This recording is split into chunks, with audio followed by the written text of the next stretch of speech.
मैं लिख के देता हूं, आपने मारने के लिए वैसे कहा होगा, मार, मार के दिखा, मार मार, आपने ऐसा कहा होगा रिवेंज में, मार मार मार, तू मारना, अरे मार तो सही, हाथ तो लगा के दिखा।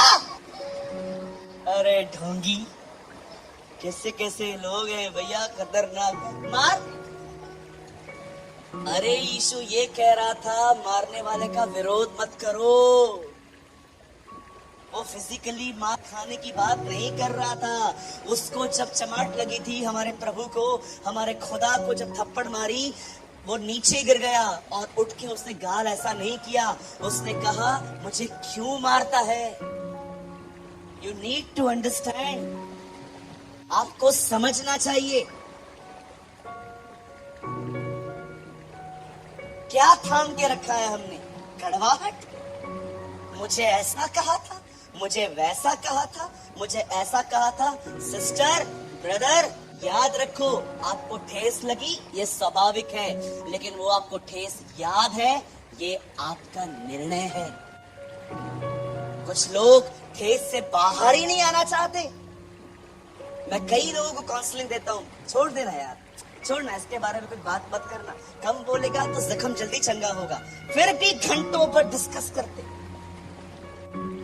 अगर आप मेरे सामने उनके लिए बोलोगे और मैं आपको कह रहा हूं ना, चुप रह जा, मत बोल, आप विश्वास करो, आपका जख्म जल्दी भर जाएगा। मेरे भाइयों, मेरी बहनों, आदम को परमेश्वर ने एक पत्नी दी और उस पत्नी ने उसको हर काम में मदद की, उसकी सहायक दी। मैं आपको बताना चाहता हूँ, पवित्र आत्मा ने आपको एक सहायक दिया है जो आपके अंदर है। क्यों अंदर है? ताकि वो आपके जख्मों को भर सके। It is the work of the Holi spirit. क्या याद रखते हैं हम, जरा सोचो। ओ मुझे बताइए, आप क्या याद रखते हो? जब आप फाइनेंशियल प्रॉब्लम से गुजरते हो तो क्या आप ये याद रखते हो कि परमेश्वर ने बंजर जमीन में इसहाक को आशीष दी थी, वो मुझे भी आशीष देगा। कितने लोग हैं जो देखते हैं कि बहुत सारे मुंह आपके खिलाफ बात करते हैं, लेकिन आप अपने आप को याद करवाते हो, कोई बात नहीं, मैं डैनियल की सीजन से गुजर रहा हूं, भले ही मुझे सिंहों की मान से गुजरना पड़ रहा है, लेकिन परमेश्वर शेरों के मुंह को एक दिन बंद कर देगा। मैं अपने आप को ये सब याद करवाता हूं। अगर मैं फाइनेंशियल प्रॉब्लम में गुजरूंगा तो मैं अपने आप को ये नहीं कहूंगा कि मैं गरीब हूं, मैं ये वचनों को अपने अंदर याद करता हूं और मैं बिलीव करता हूं कि प्रभु ने कहा है सारे दुनिया में अकाल होगा लेकिन तेरे खेतों पर मेह बरसेगा। जब भी शैतान मुझे याद करवाता है ना, तू पापी है, तूने ये किया, मैं उसको याद करवाता हूं, यीशु मेरी धार्मिकता है। अरे ये ट्रेन करो। जब भी आपके खिलाफ मुंह खुलते हैं ना, याद रखना, शेरों को मुंह बंद करवाने वाला परमेश्वर आपका परमेश्वर है। वो जानता है किसका मुंह कैसे बंद करना है। आप क्यों लड़ते हो? आप क्यों लड़ते हो? कितनी बहनें हैं सिर रोती रहती है, मेरे पास बेबी नहीं है, बेबी नहीं है, बेबी नहीं है। दीदी मैं समझता हूँ, आप दूसरे के बच्चों को देखते हो, आपको तकलीफ होती होगी, पर क्या आप भूल गए आपका परमेश्वर सारा का परमेश्वर है, आपका परमेश्वर रिबेका का परमेश्वर है, आपका परमेश्वर हन्ना का परमेश्वर है, आपका परमेश्वर एलीशिबा का परमेश्वर है। जिसने उन्हें संतान दी वो आपको भी दे सकता है। इन बातों को याद करो, इन बातों को सिमरन करवाओ। हमेशा मूसा उन्हें कहता था, जब भी तुम आपस में मिलते हो अपने बच्चों के सामने बार बार चर्चा करो कि तुम कहां से निकल आए थे, ताकि तुम्हारे बच्चे ट्रेन हो। बच्चों के सामने बकवास करते हैं माँ बाप, बच्चों के सामने वर्ल्डली बातें। कितनी माँ बाप है यहाँ पर, तुम अपने बच्चों के सामने खुदा का कलाम बताते हो, सिर्फ चुगलियां मारोगे, निंदाएं करोगे, दुनिया भर की बुराइयां करोगे, और तुम्हारे बच्चे भी देखो वैसे ही बन रहे हैं। कोई माँ बाप है यहाँ पर कि जब आप टेबल पे बैठते हो, आपके बच्चे खाना खाने के लिए आते हैं, आप आपस में वचन की बात करते हो? भले वो नहीं करते, लेकिन एटलीस्ट आप करते हो। मासी आई थी, काकी आई थी, खाली हाथ आई थी, कुछ लेके नहीं आई थी, सिर्फ यही बातें बकवास करनी होती है। कोई मेहमान आपके घर पे आ जाए, कुछ भी न लेकर आए, जैसे चले जाएंगे टेबल पे बैठेंगे, आई थी। अच्छा क्या हुआ? आई थी, बस आई थी। मैंगो का सीजन है, कुछ लेते आना चाहिए। तुम्हारे रिश्तेदार ऐसे ही है और आपका बच्चा खाना खाते जाए, वो भी जान लेता है कि आप बकवास करने वाले लोग। कितने कितने माँ बाप है जब आप टेबल पे खाना खाते हो, अगर आपके पास, हमारे पास तो डाइनिंग टेबल भी नहीं है, आपके पास डाइनिंग टेबल होती है, अगर बैठे रहते हो, मस्त खाना खाते हो, क्या बात करते हो? और आज क्या सीखा? आज मैंने सीखा, एक आदमी ने अपने आप को कहा खा पी सुख से रहे, और वो मर गया। अच्छा तूने क्या सीखा? यही कि जो पैसों पे भरोसा करते हैं उन्हें पता होना चाहिए जिंदगी कब भी खत्म हो सकती है।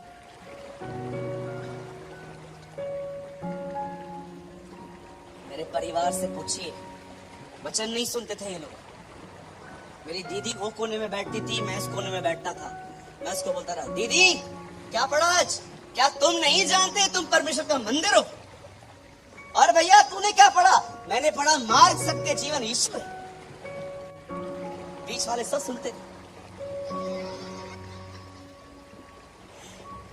हमें लगता था कोई नहीं सुन रहा, लेकिन जब प्रॉब्लम आई तो सबने हाथ पकड़ के कहा हमें अपने खुदा के पास ले चलो। ओहो,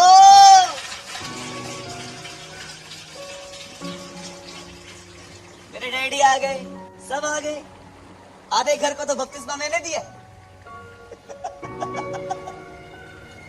आपको सच कहता हूं, वो कोने में बैठती थी, मैं ये कोने में, एक ही रूम में। और आज क्या पढ़ा? वो बोलती थी क्या तुम नहीं जानते कि तुम परमेश्वर का मंदिर हो? एक्चुअली मैंने भी नहीं पढ़ा था, मैं उधर पहुंचा ही नहीं था कुरिन्थियों में, मैं गॉस्पेल्स पढ़ता था। और भैया आपने क्या पढ़ा? मैंने पढ़ा यीशु ने कहा जिसने मुझे देखा उसने बाप को देखा। और दीदी और क्या पढ़ा? ओ जक्कई नीचे उतर, हमें किस लोग हमारा नाम भी नहीं जानते, ये हमारा नाम जानता है। और तूने क्या पढ़ा?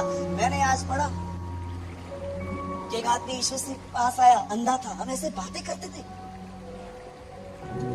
बीच पे जो लोग बैठे रहते थे।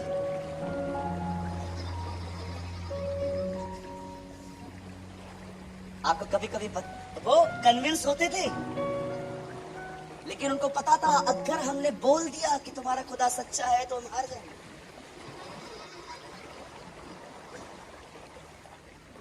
एक दिन घर में प्रॉब्लम आई, सब बीमार पड़ गए, सब ने कहा लेके चल, और आज तक हम यही बने हुए हैं।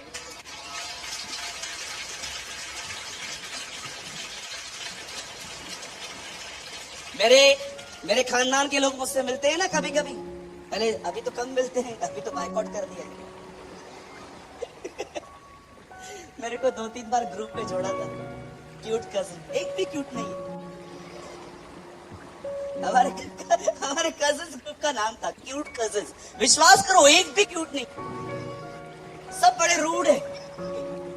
मैं भी वचन डालता था, फिर निकाल दिया। फिर मुझे प्रभु ने कहा धन्य हो तुम जब मेरे कारण सताए जाओ। तेरा ऐड करूं, धन्य हो तुम जब मेरे कारण तुम निकाले जाओ।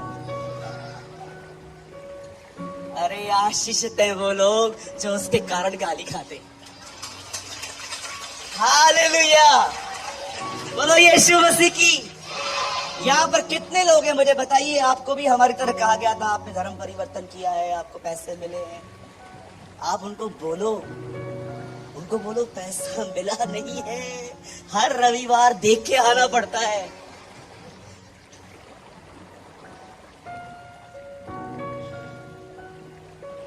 इधर से निकलोगे, इधर एक थैली पड़ी रहेगी, बैग पड़ी रहेगी, एक पीछे। क्यों? ताकि जो कोई इधर बचे उधर फंसे।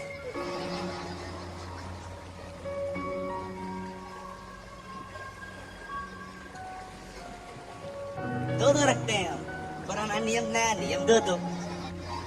हम दो पे बिलीव करते, ईश्वर ने दो करके भेजे। एलियार पतरस आया, पुराना और नया नियम, हर बात 2 गवाह से पक्की, 2 डब्बे। हालेलुया, आज के बाद क्या रखोगे? नोटबुक बनाओ भाइयों, नोटबुक बनाओ। आपको किसी ने पानी का कटोरा पिलाया है ना, उसका नाम लिखो, इसने मुझे पानी पिलाया था। कोई था जब आप बीमार थे, वो आपसे मिलने आया था, लिखो उसका नाम कि तुमने उसको याद। और याद रखना, ये बुक बनाने के बाद उन्हीं लोगों को मतलब याद कर करके दुआ करो। ऐसा ना हो कि एक लिस्ट बाद में बनाओ और उसमें लिखो कौन कौन मिलने नहीं आया था। ये तो कॉपी कड़वी कर देगी। हे मेरे मन, यहोवा को धन्य कह और उसके किसी उपकार को न भूलना। हालेलुया।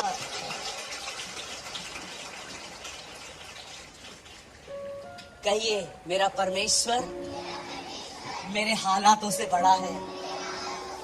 कहिए, मेरा परमेश्वर मेरे मन से बड़ा है। वो मुझे बंजर जमीन में आशीष दे सकता है, वो मेरे विरोधियों का मुंह बंद कर सकता है, वो मुझे ब्लेस करता है, वो मुझे चंगा करता है, वो मेरी अगुवाई करता है। वो मेरा परमेश्वर है। मुझे उस पर ध्यान देना है क्योंकि वही तो मेरा जीवन है। आमीन।